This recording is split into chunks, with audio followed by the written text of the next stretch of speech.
आइए भैया, coaching junction के प्लेटफॉर्म में आप सभी लोगों का स्वागत है और सभी को प्यार भरा नमस्कार। हम आपके सामने यूपीएसआई के कुछ टॉपिकों की बात करने जा रहा हूं। जैसे देखो, अभी तो यूपीएसआई का फॉर्म भरा जा रहा है। निश्चित है कि आप आराम से अच्छे से फॉर्म को फिलअप कर लीजिए। और सबसे बड़ी खुशी की बात ये हुई कि हमको जो है 5 साल जो भाई वैकेंसी बहुत साल बाद आई है। कुछ लोग ऐसे थे जो ओवर एज हो गए थे, वो भी फॉर्म ना भर पा रहे थे, उनके लिए भी छूट आ गई है। तो सभी लोग फॉर्म को अच्छे से आराम से भर लीजिए और कोचिंग जंक्शन के प्लेटफॉर्म से जुड़ जाएं। और यहाँ पर मैं आपको गारंटी देता हूँ कि अगर मेरे साथ आप लगते हो तो निश्चित है कि यार आप घबराओ नहीं, मैं आपको मैथ से तो वर्दी कहीं पीछे नहीं जाने दूंगा। आप निश्चित है कि आप मेहनत करोगे, मैं आपको वर्दी पहना के रहूंगा। निश्चित है कि आप थोड़ी सी मेहनत करो, हम बाकी मेहनत तो हम करेंगे ही, लेकिन मेरे मेहनत के साथ साथ आपको भी मेहनत करने की ज़रूरत है। मैं आपको गारंटी देता हूं कि जो भी आपके क्वेश्चन होंगे उनको आपको छोड़ने की नौबत ना आएगी। बस एक बार मेरे साथ लगने की ज़रूरत है। अगर आपको वर्दी चाहिए तो कोचिंग जंक्शन के प्लेटफॉर्म से जुड़िए और ज़्यादा से ज़्यादा लोगों को जोड़िए। और फिर देखिएगा मैं आपको वर्दी कैसे पहनाता हूं, आपको नियम कानून क्या कैसे करना चाहिए, कैसे मुझे तैयारी करनी चाहिए, कैसे मुझे अध्ययन करना चाहिए और कैसे एग्ज़ाम में हमको वहाँ पर प्रेजेंट होना है, कैसे हम एग्जाम में क्वेश्चनों को सॉल्व करेंगे, वो सारे सॉल्यूशन आपको बताए जाएंगे। तो आप आइए, यूपीएसआई के लिए स्पेशल बैच, वो भी आप मैथ का देखिए। मैथ की अगर मैं बात करूं भैया, तो निश्चित है कि यहाँ पर आपके जो क्वेश्चन पूछे जाते हैं, आप लोग करते क्या हो, बहुत परेशान होते हो सिर्फ नाम से कि एसआई के लिए मुझे मैथ पढ़नी है, तो इधर उधर आप भागते हो, क्वेश्चनों को गिनते हो, किताबों को खोलते हो। ऐसा कुछ भी मत आप करो। बस सीधे आप सीधे सीधे कोचिंग जंक्शन के प्लेटफॉर्म से लगिए। फिर मैं आपको दिखाता हूं कि मैथ क्या होता है। मैथ कोई ऐसा सब्जेक्ट नहीं है कि जिससे आप लोग दौड़ते हो। कुछ लोग तो मैथ के नाम से ही पीछे भागने लगते हैं, लेकिन अब भागने की ज़रूरत नहीं है, क्योंकि मैथ को हम कैसे पढ़ते हैं और कैसे मैं आपको बताता हूं, ये सारी एक बार अगर आप लग जाओगे तो आपको समझ में आ जाएगा। जैसे आप इतिहास, भूगोल और सारे सब्जेक्टों को पढ़ते हो, उससे भी इजी वे में हम आपको मैथ सिखाएंगे, ये मेरा आपसे वादा है। और वर्दी पहनाने का भी मेरा आपसे वादा है। तो निश्चित है कि आओ कोचिंग जंक्शन के प्लेटफॉर्म से लगिए। तो निश्चित है कि देखिए, आपका जो सिलेबस होता है, अगर मैं आपको एसआई की बात करूं तो इसमें आपके जो आपका सिलेबस होगा, सिलेबस की अगर मैं बात करूं तो आप लोग ऑनलाइन या क्या कहते हैं नेट से भी आप लोग सिलेबस को ले सकते हो, लेकिन मैं आपको सिलेबस प्रोवाइड जरूर करवाऊंगा। तो देखो, अंक गणित और इसमें एडवांस के भी कुछ पोर्शन आते हैं, लेकिन यार एडवांस एडवांस जैसा नाम है, उस एडवांस के नाम से आप बिल्कुल मत घबराइएगा। क्या करें, एडवांस मैथ को कैसे पढ़े, क्या होगा, बिल्कुल मत घबराओ यार। अंक गणित जैसा ही मैं आपको एडवांस के भी मैटर दूंगा। तो देखो, अगर मैं बात करूं अंक गणित में कुछ चैप्टर होते हैं, जो चैप्टर होते हैं उनमें से भी कुछ इंपॉर्टेंट चैप्टर होते हैं। और मैं आपको सलाह देता हूं कि जो आपके इंपॉर्टेंट चैप्टर होते हैं, जहां से ज़्यादा क्वेश्चन निकाले जाते हैं, पहले उन चैप्टरों पे आप अच्छे से पकड़ बनाएं, क्योंकि आप वहीं से ज़्यादा स्कोर करेंगे। जैसे आप देखो, पहले नंबर पे मैं आपको क्या रखता हूं अंक गणित में, पहले नंबर पे आपको रखता हूं मैं कार्य और समय। ये ऐसा चैप्टर है, आप लोग देखे होंगे कभी कभार कैलकुलेशन के डर से बहुत लोग क्या करते हैं भाई, क्वेश्चन को ही छोड़ देते हैं, लेकिन छोड़ने की नौबत ना आएगी। इसको हम लोग कैसे यूज करेंगे ये आपको देखना है। तो एसआई के लिए जो मेरा पहला चैप्टर आएगा वो कौन सा आएगा भाई, कार्य समय। अगर मैं बात करूं तो ये आपका क्या होगा, वर्क एंड टाइम। अगर वर्क एंड टाइम है तो इसको आप कैसे पढ़ेंगे, आओ। निश्चित है, देखो आपने क्या पढ़ा है, कैसे सीखा है, उन सारी चीज़ों को आप भूल जाइए। इसके पहले भी कहीं आपने कोचिंग किया होगा, कुछ भी किया होगा, किसी एक्सपर्ट से पढ़ा होगा, तो उनकी बातों, उनको नियमों को आप दरकिरार करो। अब मेरे को देखो कि हम कैसे क्या बता रहे।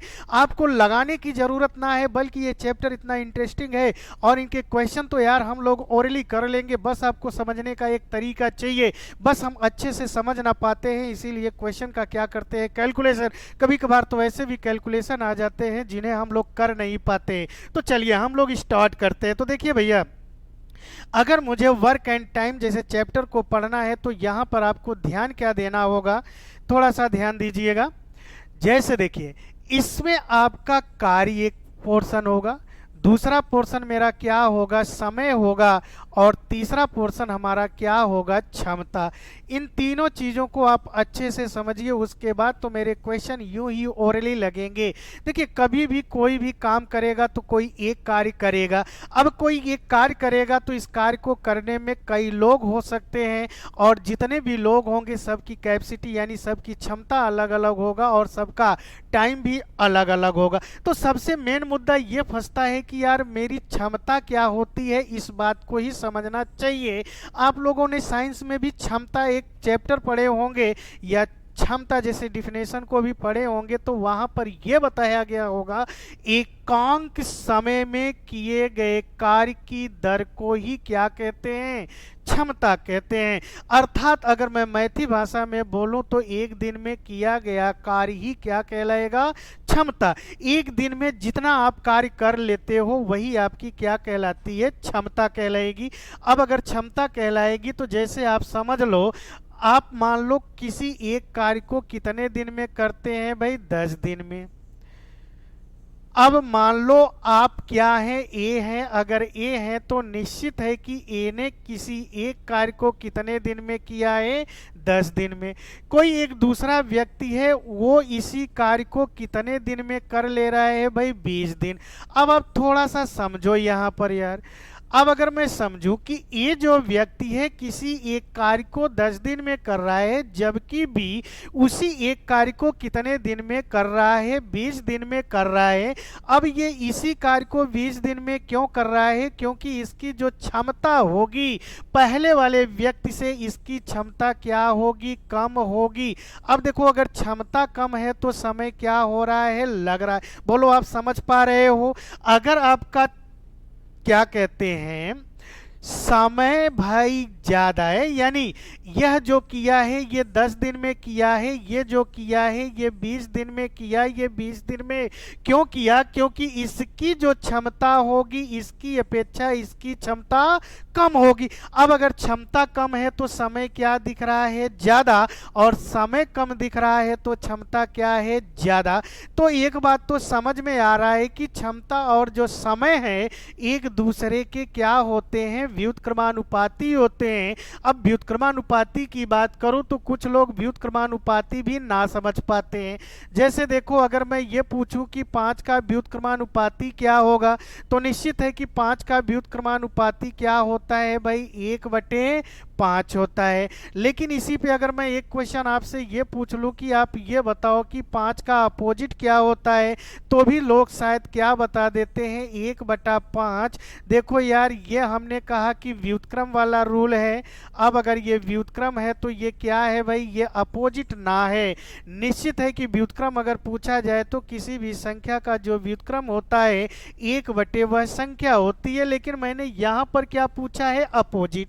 अब अगर मैंने अपोजिट पूछा है तो अपोजिट का मतलब क्या होता है बेटा, ध्यान देना। अपोजिट का अब मतलब होता है उल्टा। जैसे आप जानते होंगे, किसी व्यक्ति ने कहा कि दिन का अपोजिट क्या होगा, तो आप रात बताते हो। राजा का अपोजिट क्या होता है, रानी होता है। तो वैसे ही मैथ में भी अपोजिट होता है। अब मैथ में अपोजिट होता है तो ऐसा नहीं कि आप संख्याओं का अपोजिट करें। जैसे मैंने कहा कि 5 का अपोजिट क्या होता है, तो कहीं आप ऐसा ना बता देना, ये कोई रूल थोड़ी ना है यार। मैथ में जो अपोजिट होता है वो क्या होता है, चिन्हों का अपोजिट होता है। अगर प्लस का अपोजिट कहा जाए तो माइनस, माइनस का अपोजिट कहा जाए तो प्लस, गुणा का अपोजिट कहा जाए तो भाग, और भाग का अपोजिट किया जाए तो गुणा। इन बातों को ध्यान दीजिएगा। तो मैंने 5 का अपोजिट पूछा है। अगर 5 का अपोजिट पूछा है तो भैया इस 5 को अगर देखा जाए तो ये प्लस में लिखा है, तो इसका अपोजिट क्या हो जाएगा, माइनस हो जाएगा। तो एक बात तो आपने समझ पाया होगा, व्युत्क्रम का मतलब क्या होता है। जिस भी संख्या का व्युत्क्रम पूछे उसी संख्या का यानी 1/, वह संख्या कर देना है। लेकिन अगर मैं अपोजिट की बात करूं तो भाई चिन्हों में अपोजिट होगा। जैसे 5 प्लस में है तो इसका अपोजिट क्या हो जाएगा, -5। तो निश्चित है कि हम लोग समझ क्या रहे थे कि समय और क्षमता एक दूसरे का क्या होता है, व्युत्क्रमानुपाती। जैसे देखो मैंने ये डिफिनेशन भी बता दिया कि एक दिन में जितना, एक दिन, एक घंटे, एक मिनट, एक सेकेंड में जितना आप कार्य कर लोगे वही आपकी क्या कहलाती है, क्षमता। तो देखो भैया ये 10 दिन में एक कार्य को कर रहा है तो एक दिन में ये कितना किया होगा, 1/10। अब अगर 1/10 किया तो निश्चित है कि ए वाले व्यक्ति की क्षमता क्या हो गई, 1/10। अब अगर बी वाले व्यक्ति की मैं क्षमता निकालूं तो एक दिन का कार्य क्या होगा, 1/20 होगा। अब अगर 1/20 होगा तो निश्चित है कि समय और क्षमता को आप समझ लीजिए कार्य सदैव एक होगा। तो निश्चित है कि समय और क्षमता एक दूसरे के क्या होते हैं, व्युत्क्रमानुपाती। अब अगर व्युत्क्रमानुपाती हो गए तो देखो इन पे एक क्वेश्चन किया जाता है। जैसे देखो कहीं कहीं आप देखे होंगे एक छोटा सा क्वेश्चन आ जाता है समय और क्षमता के रेशियो पे। जैसे क्या कह दिया गया कि मान लो दो व्यक्ति कौन कौन है, दो व्यक्ति आपके ए और बी हैं, इनके द्वारा जो लिए गए समयों का अनुपात है वो कितना है, 3:4 है। अब अगर ये समय का अनुपात है तो आपसे पूछ लेता है कि आप ये बता दो कि इनकी क्षमताओं का अनुपात क्या होगा, क्षमताओं का अनुपात क्या होगा। तो देखो बेटा कभी कभार ऐसे क्वेश्चन उठा के पूछ लेता है, मैंने कई बार देखा है आपके एसआई में ही पूछा हुआ है कि ए और बी के द्वारा किए गए किसी कार्य में लिए गए समयों का अनुपात 3:4 है तो उनकी क्षमताओं का अनुपात क्या होगा। मैंने एक संबंध बताया, समय और क्षमता क्या होते हैं, एक दूसरे के व्युत्क्रमानुपाती, व्युत्क्रमानुपाती। अब देखो अगर दो लोग हैं तो निश्चित है कि आप क्या करो, जो भी अनुपात दिया हुआ है उसी अनुपात को पलट के आप लिख दोगे तो निश्चित है कि क्षमताओं का अनुपात मालूम होगा।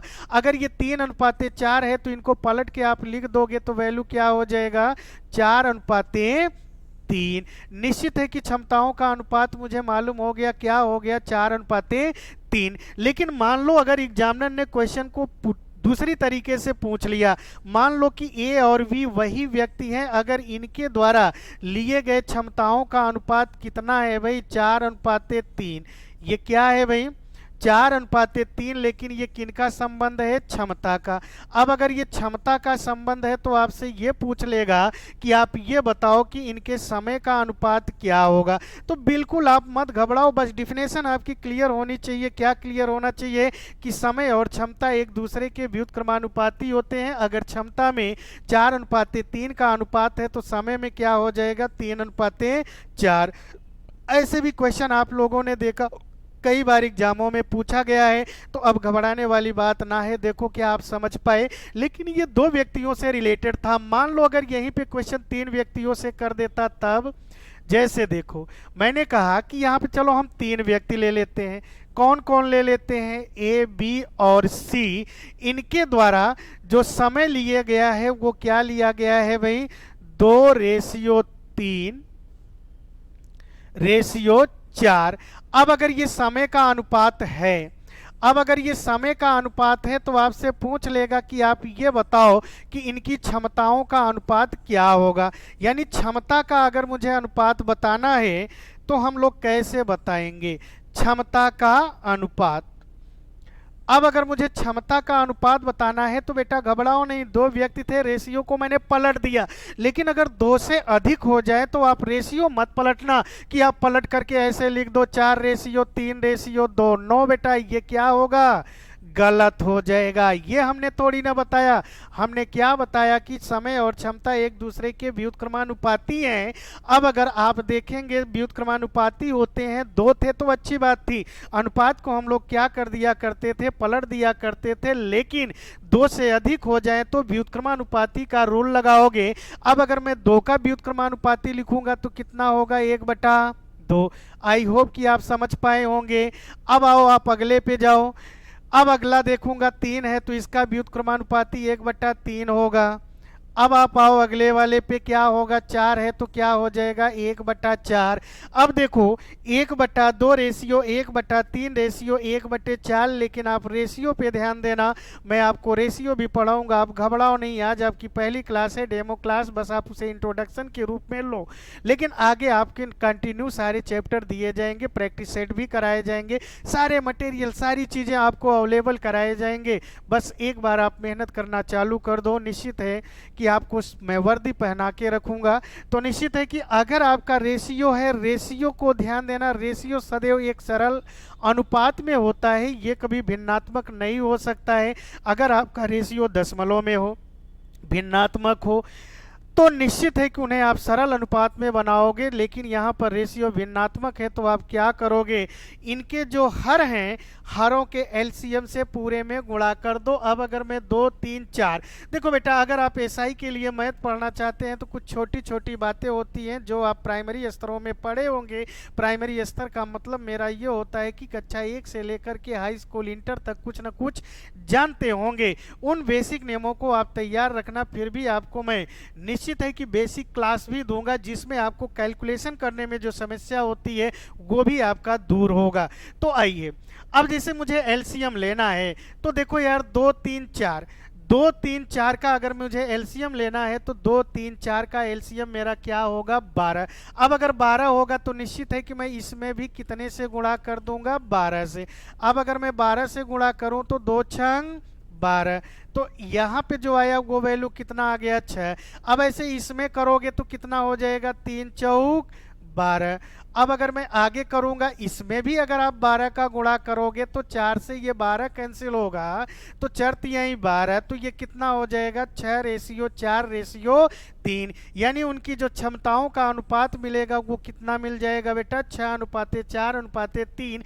ये बहुत ही सिंपल क्वेश्चन है, कभी कभार आपके एग्जाम में एक क्वेश्चन इससे पूछ लिया जाता है, तो इसको ध्यान दिए रहिएगा। एक क्वेश्चन आपका कंप्लीट हो रहा है, निश्चित है कि क्वेश्चन पूछे जाएंगे और ऐसे ही क्वेश्चन आपको मिलेंगे, तो वहां पर आप घबराना नहीं। बस एक बार ध्यान से थोड़ा सा लॉजिकल वे में, और एकदम जब आप पढ़ें तो एकदम आपका ध्यान वीडियो पे होना चाहिए। ऐसा नहीं कि आप इधर देख रहे हैं तो निश्चित है कि और भी कहीं आपकी आत्मा और मन गया हो, ऐसा नहीं। बस इस पे आप लीन हो जाओ, सारे मैटर आपको मिल जाएंगे। तो निश्चित है कि समय और क्षमता आप समझ गए। अब अगर समझ गए तो देखो, हम आपका टाइप 1 लेके चल रहा हूं, और टाइप 1 में थोड़े से नॉर्मल क्वेश्चन होंगे, लेकिन आपके एग्जाम में आते हैं, और वहीं से आपका क्या होगा, बेस भी क्लियर होगा। बस एक बार आप बेस क्लियर कर लोगे, मैं गारंटी लेता हूं कि क्वेश्चन को लगाने की जरूरत ना होगी, बल्कि आप सारे क्वेश्चनों का जवाब यूं ही फटाफट ओरली देंगे। ये मेरा आपसे पक्का वादा है।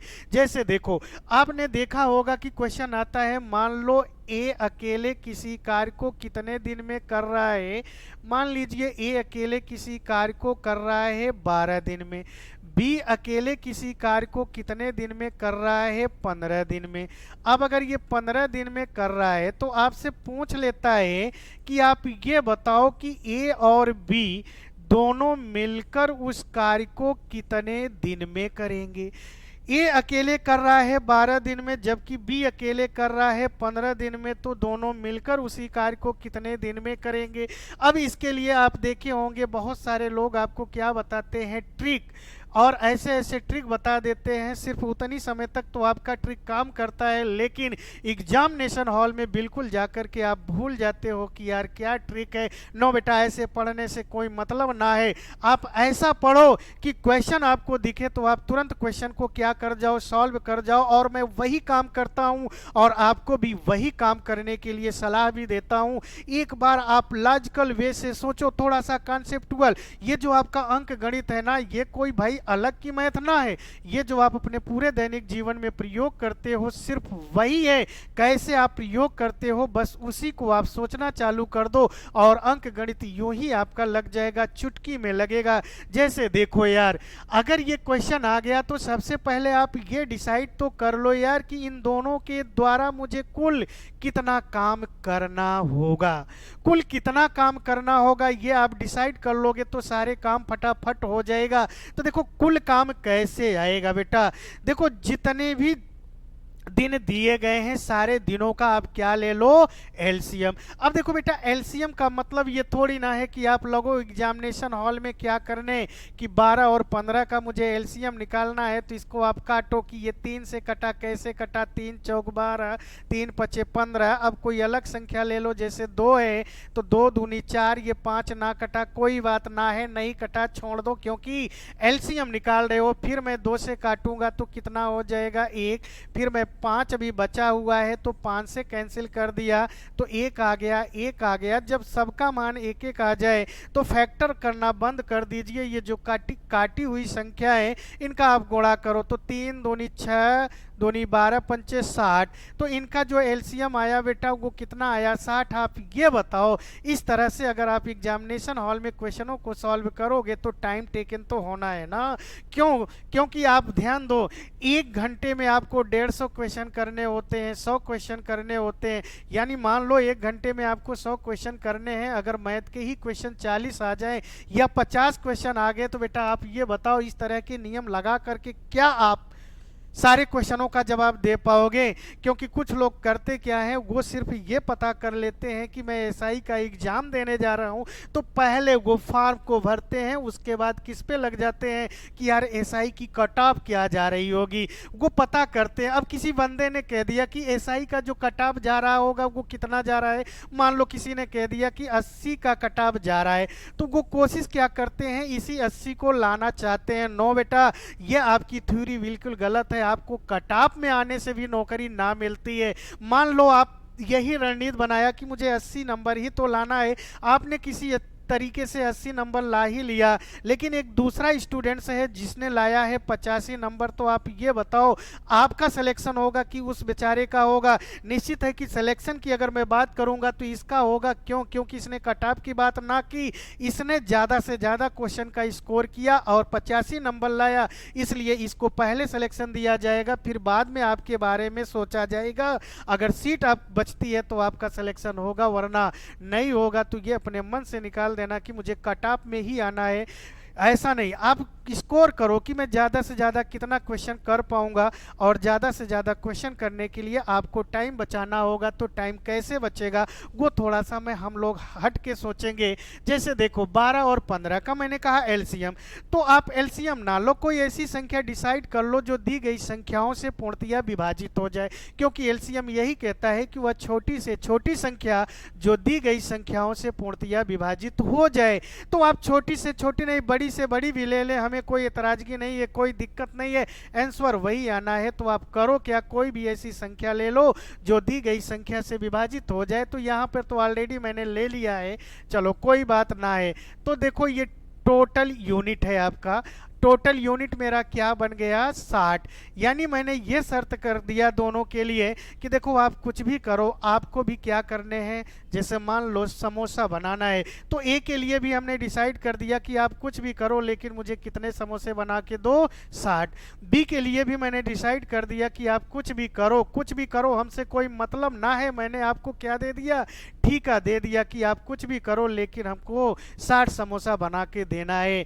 लेकिन इन दोनों ने एक राय बनाया कि चलो यार अलग अलग क्यों बनाते हैं, हम दोनों लोग मिल के बनाते हैं। बिल्कुल दोनों ने मिल के बनाना चालू कर दिया। तो सोचो यार कि अगर ये जो है अकेला समोसा बनाता है तो 12 दिन में ये 60 समोसा बनाता है।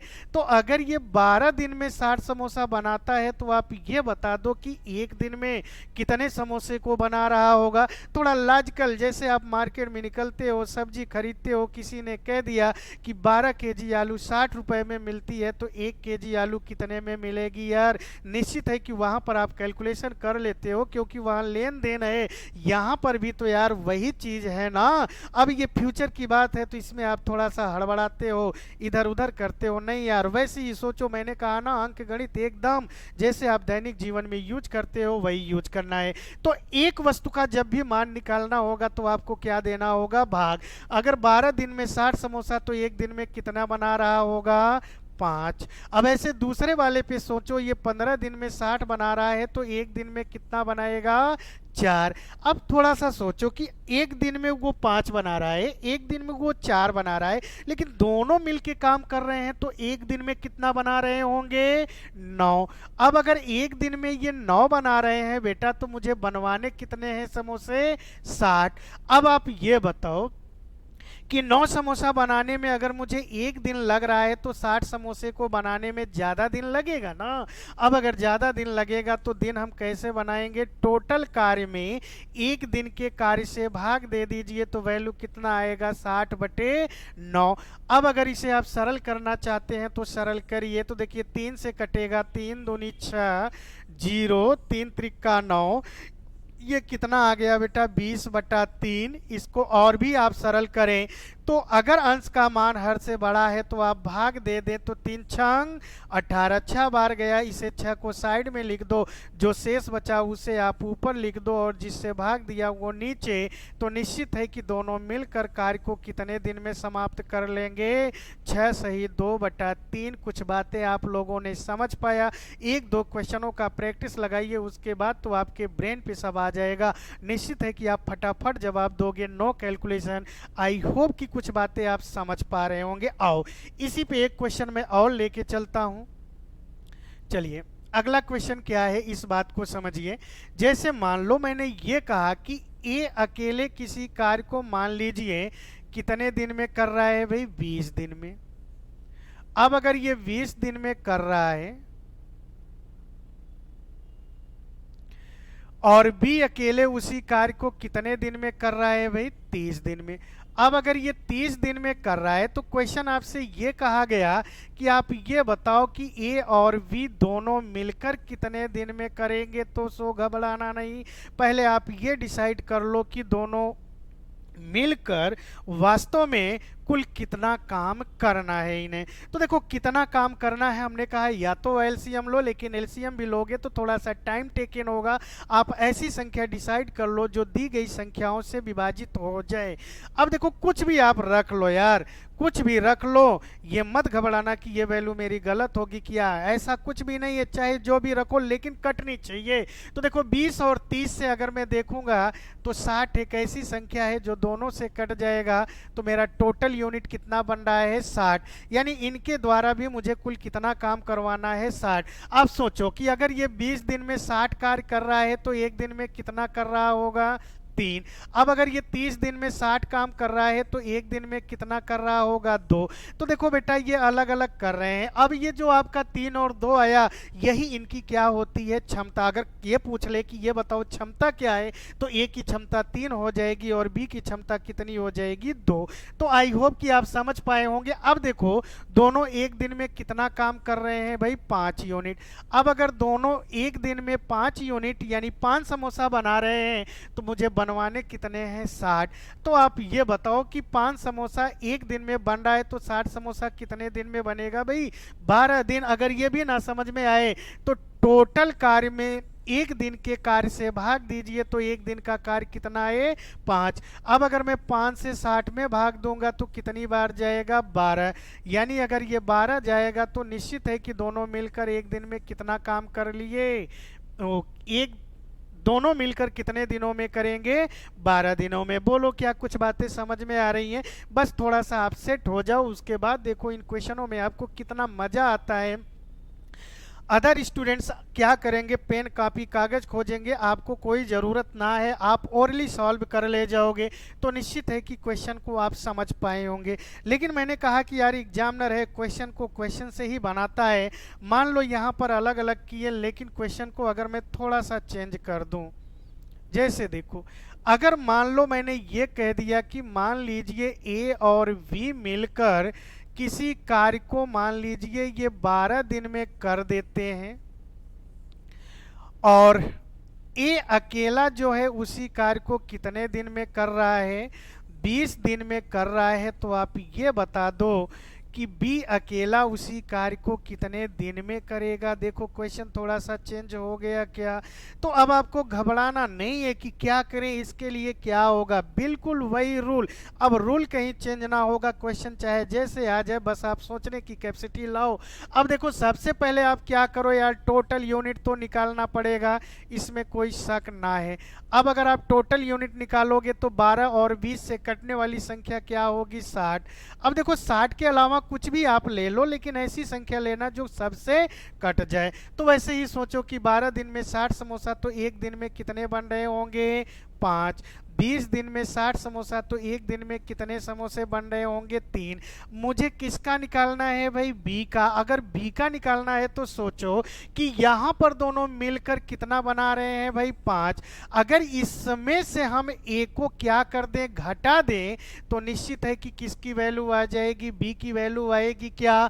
तो 5 में से 3 को आप घटा देंगे तो 2 आएगा, और 2 जो है, 2 समोसा कौन बना रहा है, बी बना रहा है। तो एक बात तो क्लियर हो गया, बी जो है एक दिन में कितना समोसा बना रहा है, 2। लेकिन मुझे बनवाने कितने हैं बेटा, 60। अब अगर मुझे 60 बनाना है तो टोटल कार्य आपका 60 है, और ए का एक दिन का कार्य कितना है, 2। 2 से अगर आप 60 को कैंसिल कर देंगे तो वैल्यू कितनी आ जाएगी, 30। निश्चित है कि इस बात को आप समझ पाए होंगे। तो ए यानी बी अकेला उस कार्य को कितने दिन में कर देगा, 30 दिन में। बोलो क्या कुछ बातें क्लियर हो रही हैं। अब अगर बातें क्लियर हो रही हैं तो क्वेश्चन को थोड़ा सा देख लीजिए, समझ लीजिए, क्या सारी बातें आपको समझ में आ रही हैं।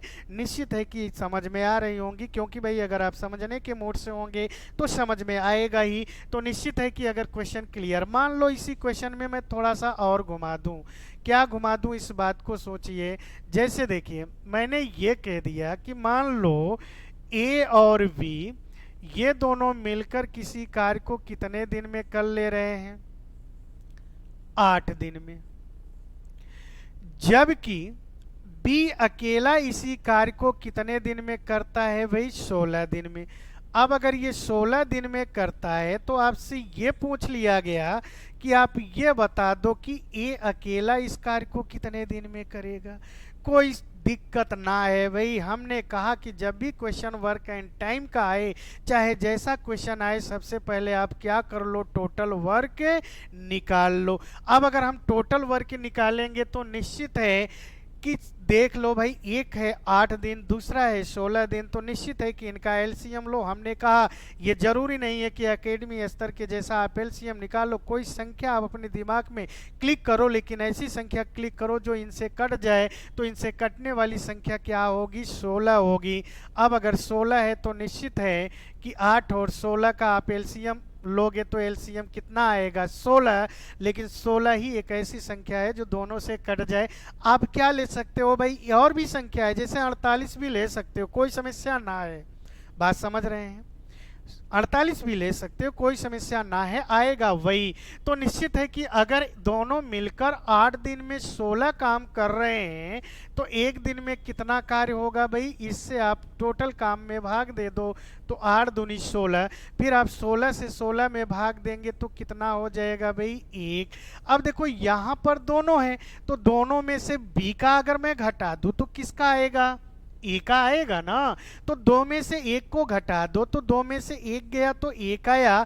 यानी कि ये क्या क्लियर हो रहा है कि ये जो है वो एक समोसा एक दिन में बना रहा है, लेकिन मुझे बनाना कितना है भाई, 16। अब अगर मुझे 16 बनाना है तो एक बात तो क्लियर है कि एक समोसा एक दिन में, तो 16 समोसा 16 दिन में। ये तो और इजी हो गया। बस आप सोचो, बाप ओरली क्वेश्चन का जवाब दोगे तो निश्चित है कि ए अकेला कितने दिन में करेगा, 16 दिन में। और इस तरह के क्वेश्चन आपको एग्जाम में मिल ही जाते हैं। तो ध्यान दीजिएगा, वर्क एंड टाइम एक ऐसा चैप्टर है जो कम से कम आपको 2 क्वेश्चन तो निश्चित है दिला के ही रहेगा। बस आप थोड़ा सा मेहनत करो, मैं आपको 2 नंबर सॉलिड कर दूंगा। बहुत गारंटी तो नहीं लूंगा कि जो मैं बताऊंगा वही आएगा, लेकिन पैटर्न यही होगा। बस आप थोड़ा सा मेहनत करोगे तो 2 नंबर यहां से आप अर्जित कर रहे होंगे।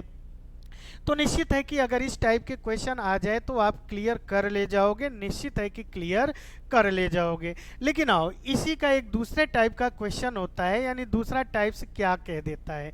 अगर मैं दूसरे टाइप्स की बात करूं तो समझो, दूसरे टाइप में कभी कभार क्वेश्चन शेष पे कह देता है, यानी टाइप 2 है। अगर मैं टाइप देखो, टाइप फर्स्ट जो है वो थोड़ा सा सरल है, टाइप 2 की बात मैं करूं तो ये क्या देता है, शेष पे। अब इस टाइप 2 वाले जो क्वेश्चन होते हैं ये एग्जाम में आता है, तो वहां पर आपको समझ में ना आने की वजह से क्वेश्चन क्या कर देते हैं, छोड़ देते हैं।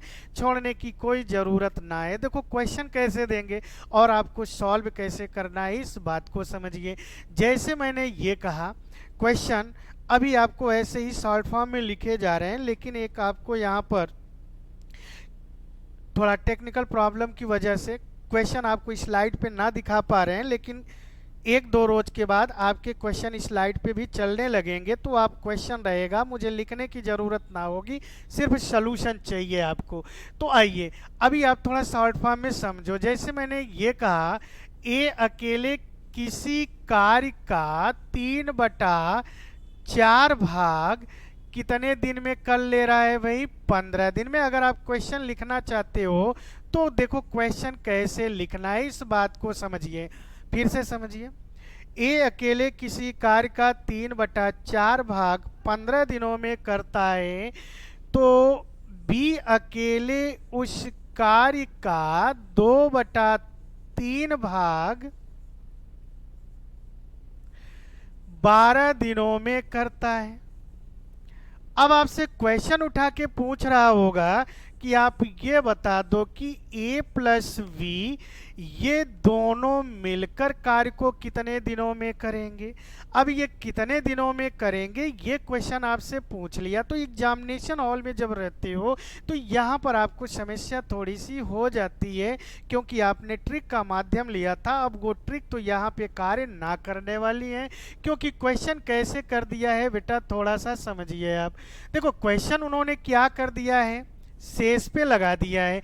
अब अगर शेष पे लगा दिया तो 3/4 भाग यदि 15 दिन में हो रहा है, तो पहले आप ये सॉलिड तो कर लो कि ये जो ये अकेला है इस पूरे कार्य को कितने दिनों में करेगा। ये जो है अकेले पूरे कार्य को कितने दिन में करेगा। तो बेटा थोड़ा सा सोचो कि 3/4 भाग अगर 15 दिन में हो रहा है तो पूरा कार्य कितना दिन में होगा। निश्चित है कि इससे ज़्यादा तो लगेगा। अब अगर ज़्यादा लगेगा तो आपको क्या करना है, देखो कुछ करना ना है, ये जो आपका भाग दिया है अगर आप टोटल समय निकालना चाहते हैं तो इसको आप पलट लीजिए। पलट लोगे क्या, एक बार आप बेसिक समझ लो, 3/4 है तो 4/3 गुणे कितना कर लोगे, 15 कर लोगे, तो 3×5 = 15। तो निश्चित है कि ए अकेले पूरे कार्य को कितने दिन में कर लिया है, 20 दिन। आई होप कि इसी डाटा को देखते हुए आप बी का भी निकालोगे तो वी का जो समय मिलेगा वो कितना मिल जाएगा भाई। देखो शॉर्ट फॉर्म में कैसे भाई, ये 2 से आप 12 को काट लीजिए, 2×12 तिर्यक गुणा कर लेंगे तो 3×18। तो एक बात तो क्लियर हो गया कि ए जो है पूरे कार्य को 20 दिन में कर रहा है, तो वी अकेले पूरे कार्य को कितने दिन में कर रहा है, 18 दिन। लेकिन मुझे ये बताना है कि वास्तव में कार्य कितने दिनों में। तो क्वेश्चन तो आप समझ पा रहे हैं। आइए थोड़ा सा क्वेश्चन को अब देखिए, अगर मुझे जवाब देना है तो कैसे हम लोग कर रहे होंगे, इस बात को समझिए। चलिए भाई, अब इतने जो कार्य हैं, इतना जो आपका रफ वर्क है ये आप ओरली थोड़ा सा करोगे तो ज़्यादा बेटर होगा, नहीं तो टाइम टेकन होगा। ओरली आप करना सीख ले जाओ। तो देखो ए अकेले कितने दिन में किया था भाई, 20 दिन में। आपने क्वेश्चन में कैसे वैल्यू निकाली गई ये तो आपने सीख लिया। अब ऐसे आप बी का देखोगे तो वी जो है भैया कितने दिन में कर रहा है, 18 दिन। अब आपको करना क्या है कि आप टोटल डे ले लो यार, टोटल डे लोगे, क्योंकि उन्होंने पूछा है, सॉरी टोटल डे नहीं, टोटल वर्क पूछा है कि ए प्लस वी मिलकर कितने दिनों में करेगा। अब आप टोटल यूनिट लोगे तो देखो मैंने कहा ना कि कोई भी संख्या ले लो जो इन दोनों से कट जाए। तो सोचो यार क्या ले सकता हूँ, 20 और 18 से कटने वाली कोई संख्या है क्या। अपने ब्रेन को क्लिक करो, जल्दी से क्लिक करो, क्या है, ऐसी कौन सी संख्या है जो 20 और 18 से कट जाए। अब देखो अगर ब्रेन में क्लिक ना हो रहा है तो फिर आपके सामने एक ही रास्ता बचा कि 20 और 18 का आप क्या करो, एलसीएम। आओ एलसीएम भी सीख लो, एलसीएम कैसे निकालते हैं। अब जैसे 20 और 18 है तो आप सोचो ऐसी कौन सी संख्या है जो दोनों को काट सकता है, तो निश्चित है कि 2 है। 2 से आप काट लो तो ये 10 हो जाएगा, तो 2 नवा 18। अब देखो आप पुनः 2 से काटोगे, ये 5 होगा, ये 9 होगा। लेकिन अब तो समस्या आ गया कि 5 और 9, देखो 5 और 9, पहले आप किसको काट लो, 9 को। तो ये 5 हो गया, तो 3 त्रिका 9। अभी ये 3 3 से कट जाएगा, तो 5 बचा है, नहीं कटा कोई बात ना है, आप आगे काटो 5 से। अब अगर कट गया तो देखो यहाँ पर क्या मिल गया, सबका मान 1 1। और जब सबका मान 1 1 आ जाए तो कैलकुलेशन करना बंद कर दो, जो संख्याएं काट रही हैं उनका गुणा करो। तो 2 दूना 4 तिहाई 12, 12 तिहाई 36, 36 पंचे 180। बोलो समझ पे आया। गुणा भी आप फास्टली करोगे। अब देखो गुणा थोड़ा सा फास्टली करोगे तो निश्चित है कि टोटल यूनिट मेरा कितना आया, 180 आया। यानी कि अब तो ये क्लियर हो गया कि 20 दिन में अगर 180 समोसा बन रहा है तो एक दिन में कितना समोसा बनेगा भैया, 9 समोसा बनेगा क्या। अब अगर ये 18 दिन में 180 समोसा बना रहा है तो एक दिन में कितना बना रहा होगा, 10। अब अगर 10 तो दोनों मिलकर एक दिन में कितना समोसा बना दे रहे हैं भाई, 19 समोसा। यानी एक बात तो क्लियर हो गया कि दोनों मिलकर एक दिन में कितने समोसे को बना रहे हैं, 19 समोसा। जबकि ठीका कितने का दिया गया है, 180। यानी कि उनको ये कह दिया गया कि आप कितने बनाओगे, 180। तो अगर आपको ये निकालना है कि 180 कितने दिन में बनेगा, तो मैंने क्या कहा है कि टोटल यूनिट में एक दिन के यूनिट से भाग देंगे, तो एक दिन का यूनिट कितना है, 19। अब 180 में 19 का भाग देंगे तो कितनी बार जाएगा भाई, 9 बार तो जा रहा होगा। टेबल वगैरह थोड़ा सा मजबूत होना चाहिए। तो अगर 9 बार जाएगा तो निश्चित है कि आप जानते तो होंगे भाई कि 19 नवैया कितना होता है, 171। अब अगर 171 होता है तो 171 को 180 में घटाएंगे तो कितना बच जाएगा, 9। तो निश्चित है कि ये क्या आएगा भाई, 9 सही 9 बटे 19 दिन में दोनों मिलकर संपूर्ण कार्य को क्या करेंगे, समाप्त कर देंगे। तो क्या कुछ बातें समझ में आए। ये क्वेश्चन अगर आपने समझा तो थोड़ा सा देख लीजिए। आगे हम चलते हैं, इसी पैटर्न पे एक क्वेश्चन और लेते हैं। अगला क्वेश्चन हमारा क्या होगा, जैसे देखिए हमने ये कहा, मान लीजिए ए अकेले जो है किसी कार्य का 1/2 भाग ये कितने दिन में कर ले रहा है भाई, 5 दिन में। और बी अकेले उसी कार्य का 1/3 भाग कितने दिन में कर ले रहा है भाई, 4 दिन। तो देखो मैंने कहा है ना कि अगर क्वेश्चनों का सलूशन देना है तो आप घबराओ नहीं यार। 1/2, 1/2 का मतलब आधा काम उसने कितने दिन में किया, 5 दिन। तो पूरा काम कितने दिन में करेगा, 10 दिन। आई होप कि आप समझ पाए होंगे भाई, ए अकेले पूरे कार्य को कितने दिन में कर रहा है, 10 दिन में। बी अकेले 1/3 काम कितने दिन में कर रहा है, 4। तो एक बात तो क्लियर है ना यार कि 1/3 भाग अगर वो 4 दिन में कर रहा है तो पूरा कार्य इससे अधिक लेगा। तो निश्चित है कि हमने क्या कहा था कि जब भी ऐसे क्वेश्चन आए तो आप क्या करना, जो भाग है उसको आप पलट कर लिख लेना। तो ये क्या हो जाएगा, 3/1 गुणे 4 गुणा करोगे 12, 12/1 होगा। लेकिन बटे में 1 हो तो उसकी कोई भी वैल्यू ना होती है। तो निश्चित है कि बी अकेले कितने दिन में कर लेगा, 12 दिन। अब अगर ये 12 दिन कर लेगा तो टोटल यूनिट आप ले लो। अब अगर आप टोटल यूनिट लोगे तो टोटल यूनिट कितना होगा भाई, 60। एक बात तो आप समझ गए ना, थोड़ा सा प्रैक्टिस करोगे एकदम दिमाग पे रहेगा, ओरली कर लोगे यार। 10 दिन में 60 समोसा तो एक दिन में कितने बना रहा होगा, 6। 12 दिन में 60 समोसा, तो एक दिन में कितना बना रहा होगा? 5। अब कहा गया कि अगर दोनों मिलके काम करेंगे तो एक दिन में कितना काम कर रहे हैं भैया? 11। यानी अगर 11 समोसा बना रहे हैं, बनवाना कितना है? 60। तो 60/11 कर दोगे तो ये कितना हो जाएगा? 11 पचा 55। देखो अभी 5 बच रहा है, 5 को ऊपर लिख दो, बटे में 11। तो निश्चित है कि टोटल कार्य कितने दिन में होगा?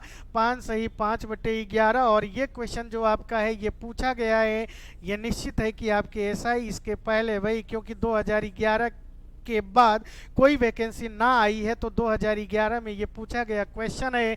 तो अब आप समझ सकते हो कि आपके एग्जाम में कैसे क्वेश्चन आएंगे। तो कभी कभार इस तरह के शेष क्वेश्चनों की बात कर देता है, तो अभी कोई दिक्कत तो ना है। अगर ऐसे क्वेश्चन आ जाएंगे तो क्या आप सॉल्व कर लोगे?